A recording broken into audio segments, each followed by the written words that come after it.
હું બન્યા આરતી આપ જોઈ રહ્યા છો સ્પાર્ક ટુડે ન્યૂઝ સમાચાર નવસારીથી મળી રહ્યા છે।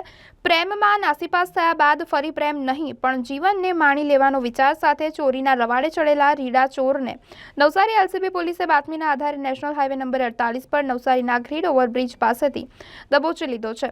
ચોરીમાં માહિર આરોપીએ જેલમાંથી જામીન પર છૂટ્યા બાદ સાત ચોરીને અંજામ આપ્યો હતો। ઉલ્લેખનીય છે કે છેલ્લા 15 વર્ષોમાં મહારાષ્ટ્ર, રાજસ્થાન, હરિયાણા અને ગુજરાતમાંથી 58 ચોરીઓને અંજામ આપી ચૂક્યો છે। થોડાક સમય અગાઉ નવસારી જિલ્લાની અંદર નવસારી રૂરલ પોલીસ સ્ટેશનની અંદર એક ઘરફોડની ઘટના બની હતી, જેની અંદર અરજદાર જ્યોત્સનાબેન અમૃતભાઈ આહિરની આખી જિંદગીની લાઈફ સેવિંગ્સ એક માણસે એમનું ઘરફોડ ચોરી કરીને ચોરાઈ ગયેલું એવી ફરિયાદ પોલીસે આપેલી હતી।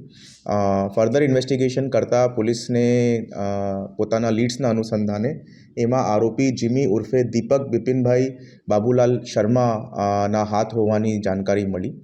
આ જો આરોપી છે જીમી ઉર્ફે દીપક, આના ખિલાફ ઓલરેડી હરિયાણા, રાજસ્થાન, ગુજરાત અને મહારાષ્ટ્ર મલાવીને 58 ઘરફોડના ઓફેન્સીસ રજિસ્ટર્ડ છે અને પોલીસે બાતમીના અનુસંધાને આ જીમીને સુરતથી નવસારી આવતા વખતે રસ્તામાંથી નાકાબંધી કરીને અરેસ્ટ કરવામાં આવ્યું છે।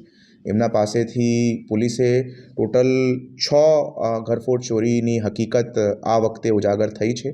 આ 6 ઘરફોડ ચોરીઓ નવસારી ડિસ્ટ્રિક્ટ, તાપી ડિસ્ટ્રિક્ટ અને ભરૂચ ડિસ્ટ્રિક્ટની અંદર આરોપી દ્વારા કરવામાં આવી છે અને પોલીસ દ્વારા મોટા પામે આમાં મુદ્દામાલની રિકવરી પણ કરવામાં આવી છે, જેની અંદર બહેનનું એક મંગલસૂત્ર પણ શામેલ છે।